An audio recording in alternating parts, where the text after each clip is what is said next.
much. I'm also a 1MC organizer in Jefferson City, Missouri, so I'm going to take this back, and we are going to make it a Midwest thing. And then my gift to you guys is the news that spring is coming in Missouri. The trees are budding, the birds are singing. It's going to be okay, all right? We don't know that. It's so true.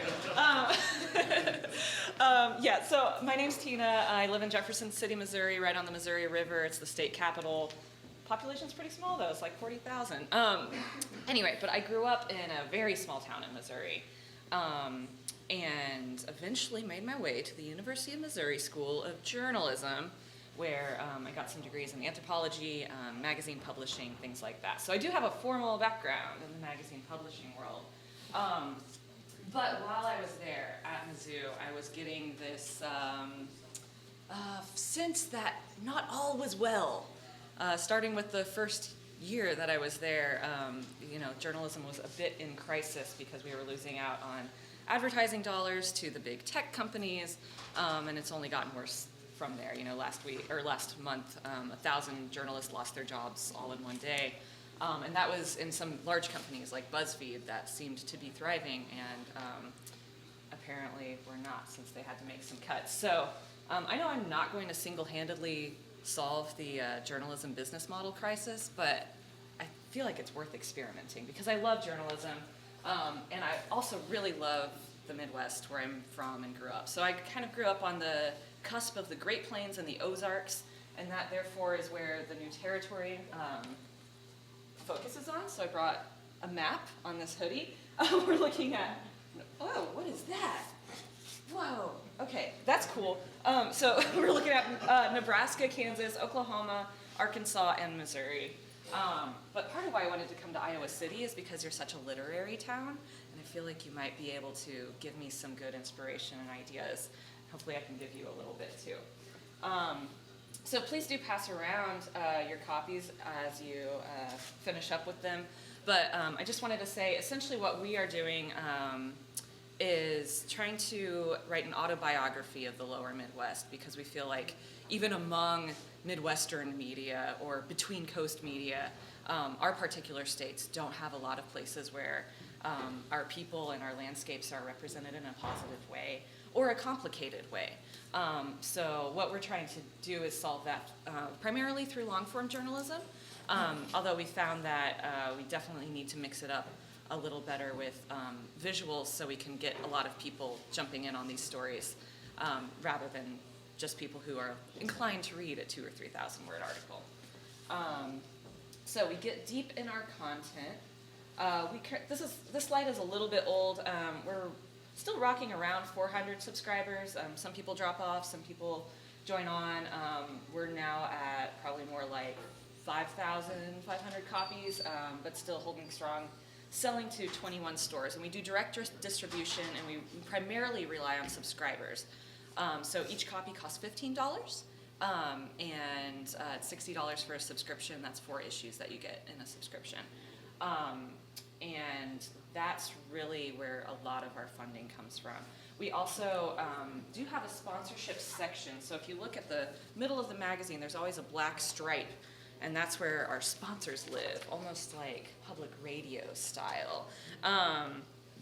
And we don't mess around with chopping up advertising into 1/8 of an inch, half page, things like that, primarily because our team is so small, and I would rather focus on making a great product that people will pay for rather than working out all the arrangements with advertisers. But that's another stream of income that we have.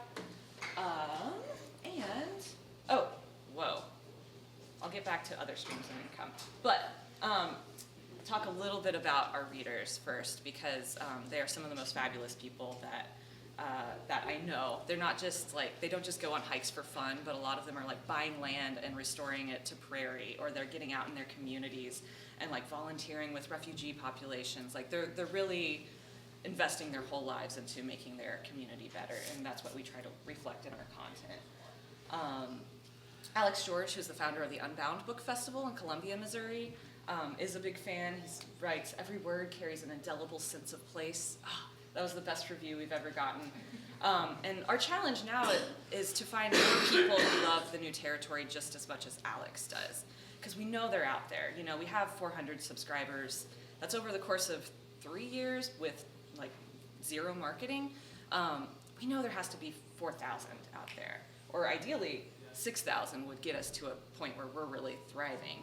And so we've started to be more strategic about doing outreach and expanding our team in the right kind of way. So when we started, there were 3 people. It was me as publisher and editor and lots of things. We had a creative director doing the design, and we had a literature editor because my background's in journalism, not English creative writing, so she was really vital in building that.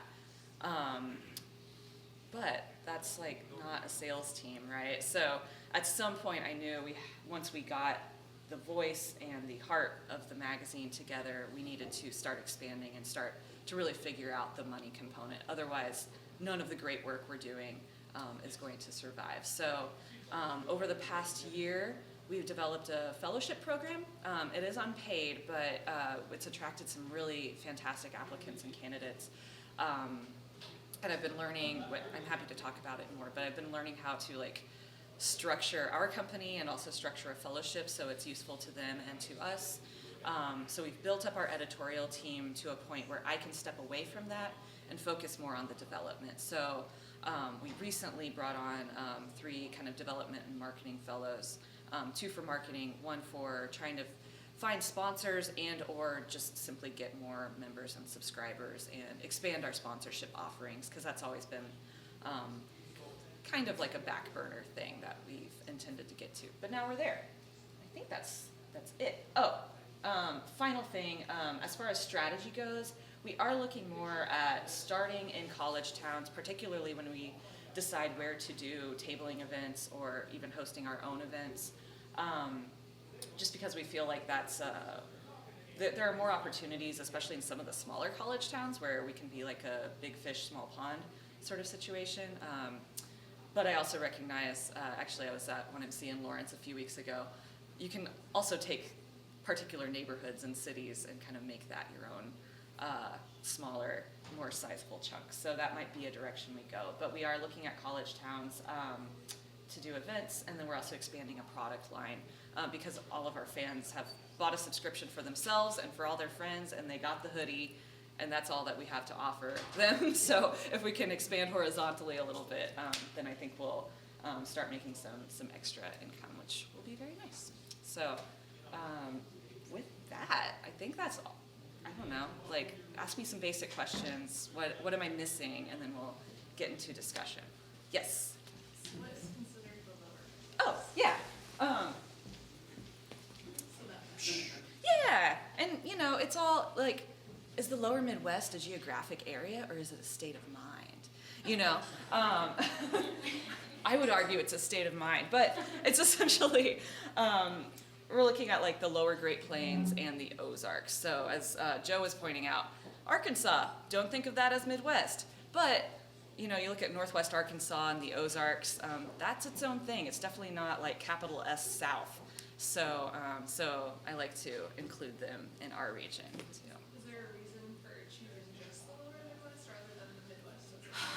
Yeah, I think like the farther out you get, the more cultural differences there are, right? So like Tulsa, Oklahoma is not Ann Arbor, Michigan. But you could say both are in the Midwest. So both for cultural reasons where we want to kind of shine a mirror back on a certain group of people, as well as just geographically, I am able to like drive around to all these states within a reasonable amount of time, and it's reasonable for someone from Tulsa to go visit Bentonville, Arkansas, or vice versa. So concentrating it geographically has been really good. I mean, like eventually, it's part of that idea of like if you're for everyone, you're not for anyone. So so I'm happy to focus on these 5 states. Yeah. Yes. I'm wondering what kind of strategies you have in place for like online content creation, or maybe like podcasts, long form videos could really complement your long form stories really, really well. that sort of Yeah. thing. No, that's a great idea, and it's definitely on our list. And about like 5 times a week someone brings up podcasting to me, and which and I love podcasts, but I guess I'm a little paralyzed because I want to do it right. And if I were to do a New Territory podcast, I would probably do it with a little more business sense in mind than I did for the New Territory, which was really started because I wanted a place that would run the kind of stories that I wanted to write. But anyway, I digress from that. I think there's a lot of opportunity for there. Like if we can get to 6,000 subscribers, then we are pretty golden in terms of like being able to actually have some people working on that in a dedicated way. Long form videos is a great idea too. One challenge to that is that and maybe an opportunity as well, is that we are working with long form journalists from all different areas, and it's not like we have like a long form video person on staff. So we don't have and we don't have a travel budget. If we had all that, then maybe that would be great. Otherwise, we'd be asking the contributors themselves to create content, and then the voice would get probably pretty muddled, just because everyone shoots in different styles and stuff like that. But that's a great idea. So all these things are on the list, and I think right now we're trying to find that perfect balance of like, how can we move forward with the flagship product, and at what point do we start expanding? Online has so much opportunity, right? And we have so much content. And the question also then becomes like, do we put content online for free? Or do we figure out a way for people to pay for it? Or what I really would like to do is to create digital exclusive content, or not exclusive, but like value added, that can lead people into the idea of the story and be more content we can just be putting out on social media. So it's a great idea. That'd be a nice compromise if we're doing some sort of content, if that was taking me deeper into the story. Where Yes. in the magazine, I read this great story. Oh, and there's like a video that I can watch for like a couple bucks and like learn more about it and support the organization that I'm reading and watching. Yeah. Yes. Yes. A few things. First of all, great product. I would like a lot of people proud of it. I was wondering if Iowa can petition for the tree. and then I had a chance to actually hold the magazine. Great quality. I mean, just like when you get a business card that folds like this, it just Yeah. says something about the quality of the workmanship within. And I think the marketing-wise, the way you're presenting the product is just spot on. Thank you very much. Yes, you may petition. But actually, it's funny because our creative director and I have been making stuff together since we were about 12 years old. And when we started this, she was in Fayetteville, Arkansas, and now she's in Iowa City. It's actually, do you know Zephin? Anybody? Yeah, so it's Zephin's wife, which is another reason I'm here. But anyway, she is very busy with her MFA right now, so our new creative director is in Canyon, Texas. But it did create some complications with the map and with the focal area. But again, that's our focal area, and we color outside the lines all the time. We actually have quite a few subscribers in Iowa, which is cool. You're welcome to subscribe. Yeah, that would help a lot. Yes. So it sounds like your immediate goal is to create the sustainable publishing house. Yeah. I guess my question for you is, what is your moonshot? What is your big dream for this idea? Ooh, question. So, I think ideally, I would love to have the New Territory be a stable source of income for creative people in the lower Midwest. I really don't want to run a gigantic media empire, although I joke about that all the time. But I think what I really want the New Territory to be is something that can maybe help a little bit with the brain drain issues that sometimes we have. Because if you're in a creative field, if you're an artist or a writer, you might have more financial success or just networking success if you move to the coast or to Chicago, right? So I would love for the New Territory, and this is kind of an alternative idea, but to be a really great stable part-time job for some people, 20, 30, 40 people, to know that as long as I'm producing podcasts for the New Territory and can make my rent check every month, then I can also do my own creative thing, and which is, again, not traditional but I think the people that we've attracted so far to us are such creative people. They don't want a 9 to 5.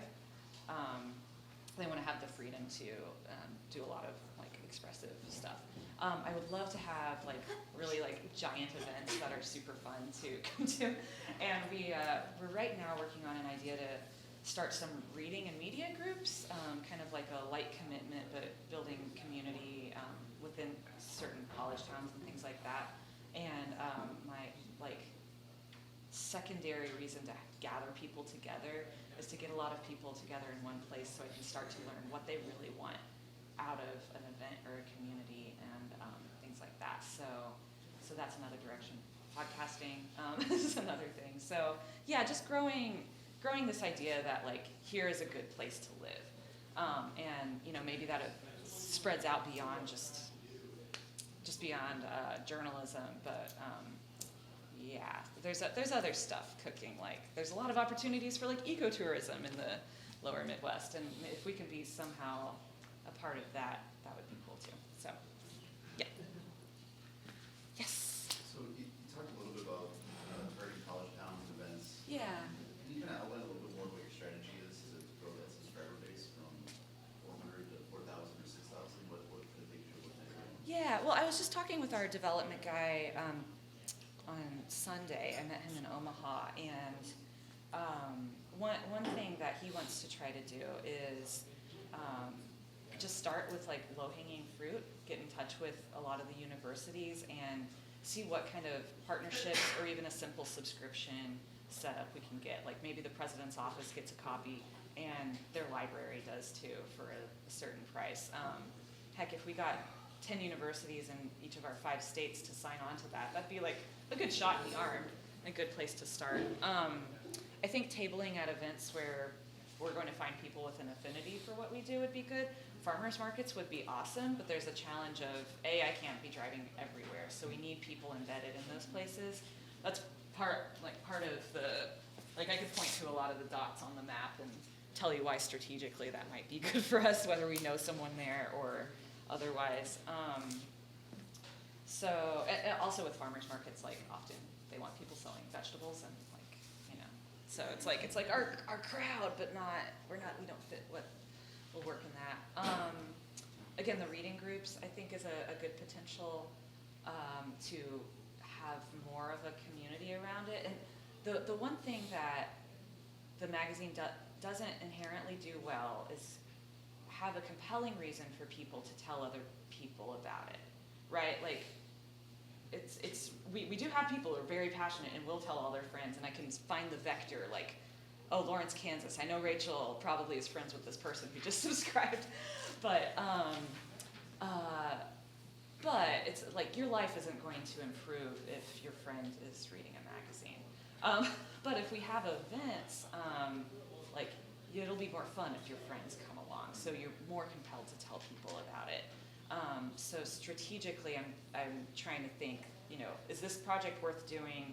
And the answer is possibly yes, if it has that component to it. Does that make sense? Yeah. Is it cost prohibitive to give away product? I don't know what you're talking about, like, you know, maybe give product to strategic partners at university level or even in these small towns, you know, you get a free subscription if you know, are kind of a local ambassador. Right. And it's not cost prohibitive. Right now, we only do a 1,000 copy print run. Okay. And with our stockists, our bookstores, and subscribers, we might send out 500, maybe 600. So we have magazines sitting in boxes in my apartment. So yeah, we could definitely expand that. And if you find, especially in like the more, you this in hotel lobbies and kind of cooler hotels and things like that, and you have the extra product already. I mean, it might just be a matter of getting it out there and Yeah. splashing it in a particular area to say this is the thing. That's a good idea. Yeah. It's not doing any good in your boxes. Right. No, I totally know. Yeah. Put old issues. Yeah. Yeah. Good idea. Maybe that's how you charge for it later. You put old issues online, and 3 months after the new issue is being purchased, then you can put it online. Yeah. And that's probably one of the benefits of you having more long-form content is the story is more relevant for long. Oh yeah. Rather Yeah. than having a news-based current events magazine, you're telling stories about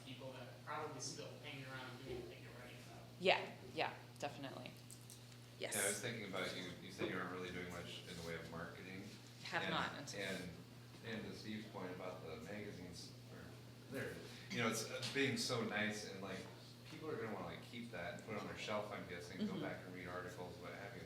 So they're not necessarily likely to hand that off to somebody. And if you're already shipping it to 500 subscribers, to his point, like, could you package 2 of them and say, please give one away to someone you think might enjoy our magazine, and you get 50, 100 new subscribers or something out of that, might be worth it. Yeah, maybe so. Yeah, that's an Because it interesting probably doesn't cost any more to ship 2 of them together No, versus one. not much more either, definitely. Good idea, I like that. If you can get them to give one away. Mhm. That's Great, now I've got one for the living room and the back. good first.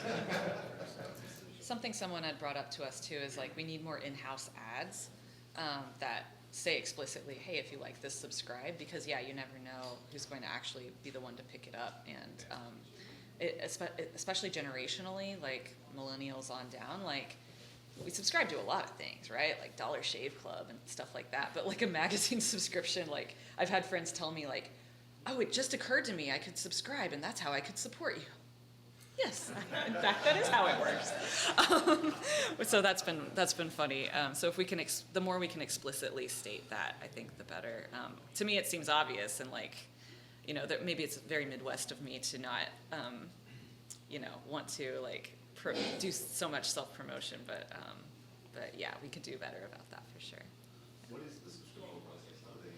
How does someone subscribe? Oh, On the website, or is it- usually on our website, you know, if we're at tabling events, we can like sign people up right there. But yeah, we use WooCommerce, and right now, like WooCommerce actually does have you could do the recurring payments. So once we actually send it out, then they get charged. But I feel like there's a little more hesitancy with that, and also like a $60 subscription is a good shot in the arm for us too. And also, I mean, for the first few years, I wasn't sure if this was going to work at all. And so I didn't want to invest too much in the idea that this is going to like, keep happening. So some people have asked, hey, could I sign up for 2 years and that will help you out? I'm like, I don't want the spreadsheet to get quite so messy, you know? Because essentially we take the order spreadsheets and then copy the relevant like address info over to, just Google Sheets and then figure it out from there. And they mail from the printer if they are subscribers.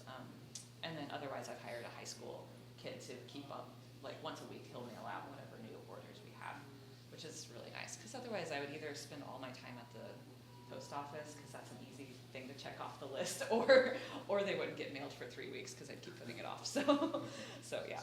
Where online do you have the best conversations with your audience? Actually, like our newsletter, our weekly newsletter is, I think, our most valuable conversation and like marketing tool. So what we do, and this is, I'll credit to David Hyatt from Hyatt Jeans. I don't know if you guys have read anything.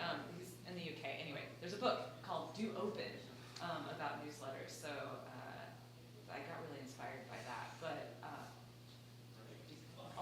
whatever, we have time. I'll tell you a little backstory. So our newsletter used to be just like, hey, we want to be in front of people's minds more often than quarterly. Let's do a newsletter. We'll pick like 4 news items from the lower Midwest and pop them in there and then send it out. But I was getting bored with that. Like I got to a point where I was like, I wouldn't even open this anymore. It's not interesting to me. So what we do now is like we look really holistically at our whole reader. You know, they don't just love the Midwest and they don't just love reading, but they're also, like I said, invest in their communities, care about the environment, stuff like that. So we curate about 9 links, often with at least one thing of our own content. So we share that, and then at the top of the letter, I'm always kind of sharing what we've been up to the previous week. So we send that out weekly, and people write back, and it's a beautiful thing. We can also like directly see a correlation. If I, like for issue 7, I kind of wrote about how we were really having some like financial struggles, particularly our printer, very rightfully so, asked us to prepay half of the printing cost, because it takes us a long time to pay off like a $6,000 invoice. So, but then we suddenly like needed an extra $3,000, and was just, you know, honest, still positive, but honest about that, and people turned out. We do have an option for individual sponsorship. That's a listing on the back page, and we doubled our highest number of those from that. And some people just went to our PayPal link and sent $20 here and there. It was a beautiful thing. So that was really nice. I think some of our subscribers, some of them are like getting away from Facebook, especially if something like, oh, I forget what it was, but like something happened with Facebook where it was one of the many like things that exposed that they weren't treating people's information wisely. I noticed that our subscriber number or our Facebook following went down, which was very odd. I mean, it was only by like 12 or 15, but it was still like, I doubt anybody was going and like unchecking to follow us. I think they just had deleted their accounts. So we still use it as a tool, but it's not our primary tool. Twitter's good too. There's a lot of writers on Twitter, and so we try to keep ourselves out there. So you'd say Twitter for social media? That's where I'm happiest and where I spend the most time. So chicken and egg, I'm sure. There's an online forum called Quora, which is kind of like Yahoo Answers, but with educated people writing a lot of like really great educated responses. And I think that you might find some really great, some people that would be interested in your Really? content on there. Yeah, check out Quora. That seems like a It's a great way to meet people with thought leaders because Oh. it's sort of higher level than Yeah. just the general internet responses. yeah. You might find a lot of success. Okay, cool. Can somebody write that down on one of these sheets for me? Yes. Thank you. Thank you. Delegation. Yeah, appreciate that. Yes. What has been like most enjoyable or most like satisfying about putting this project together for you? Ooh, good question. Really, it's been expanding the team and all the people that I get to work with, and especially because we're all volunteer at this point. Like nobody's in journalism for the money anyway, or literature. But everyone that I get to work with really believes in what we're doing, that we can kind of improve our region by the work that we're doing, and that's been so satisfying. I mean, when I started, I loved just digging into a story and editing and really helping the writers themselves, and I still love that, and I kind of miss that now that I'm stepping away from editorial. But yeah, managing the people has been so gratifying. Yeah. What else you got? More questions? Burning thoughts? How do you come up with the content that you're writing? Ooh, how do we come up with the content? Good question. So when we first started the New Territory, we just, I started then with a newsletter, like a tiny letter. Okay, that's okay. And was started talking about the process of making it and things like that. We put out a survey that, you know, got people excited about the idea about a magazine, and through all that initial buzz, enough creative writers and journalists started learning about us that once we put out the bat signal saying, here's our idea, we want your ideas for stories, started getting a ton of pitches and submissions. We haven't had to assign a feature story yet. So it's really coming from the community itself, or from people like who are local journalists themselves, which also helps like ramp up the legitimacy of our articles and how interesting it is. Because I live in Jefferson City and I don't even always know what's happening in Kansas City, but we have people in Kansas City who do, and they bring us those ideas. We could do better about getting a lot of our contributors or even just some of our followers together in person. There's talks of a barn party at some point. But it's a little tough because geographically we can't all be together, but I think that would be an awesome way to energize the magazine and maybe be more strategic about our themes and things like that. Because each magazine has a title, like this first one was Growing Points, but that just came about after looking at what features and literature we had and then making up a title. So we're not usually super strategic about it, but that's okay. Yeah, it's worked out so far. Yeah. Could you talk about how you include indigenous voices in this project? Yeah, very good question. first issue, we worked with an organization called the Native Health News Alliance, and I happen to know, maybe just through this, I'm not sure how we first got connected, but anyway, I happen to know the founder of that, and they essentially were sharing Native health news stories for free, which is awesome. Unfortunately, they folded since then. I keep an eye on the Native American Journalist Association. Probably at this point we could afford like a membership to them, so I probably should move on that. And then a lot of it naturally crops up. Obviously, a challenge is that we get pieces pitched to us by non-Indigenous writers about Indigenous subjects, and sometimes we take it, sometimes we don't. If it's primarily like using a lot of their voice, like we have a food story coming out in the issue 8 upcoming issue that is just an oral history. So we got a photographer to come to this man's house, and it's really just direct quotes from him. And that's a department piece. It's a shorter, more digestible thing. But that made me very happy that we were just like letting him tell his own story. And then we do try to intentionally reach out to writers like Haskell Indian Nations University is in Lawrence, and they have a really good journalism program. So in our issue 7, we got to work with a photographer from there, and she has like another short piece in the upcoming issue. So yeah, it's a good question, because I think it's very important that we do intentional outreach, not just to Indigenous, but also like writers of color, writers of different like socioeconomic standing, stuff like that. And the one thing that we have that I think is a benefit is in our front of book section, we have really good entry points for people to get familiar with us and us to get familiar with them before we assign them a big feature. So you could get just a full spread photo, or we used to do columns, we're not doing that so much. But we also have like sections for personal essay, or like a short photo essay. We just started an illustrated weird news section. That's really fun. So that way we can get to know some illustrators. So those are lower commitment points of entry for people that we can easily invite people to write a personal essay for us. And then if we enjoy the relationship, we can take it farther from there. Yes? Is this, or how many women in custody visited, and what type of benefits does he get? Oh, good question. Let's see. So I'll just list them off. Let's see. Jefferson City, Columbia twice, Sedalia, Missouri, Springfield, Missouri, Lawrence, Kansas, and here. So a few.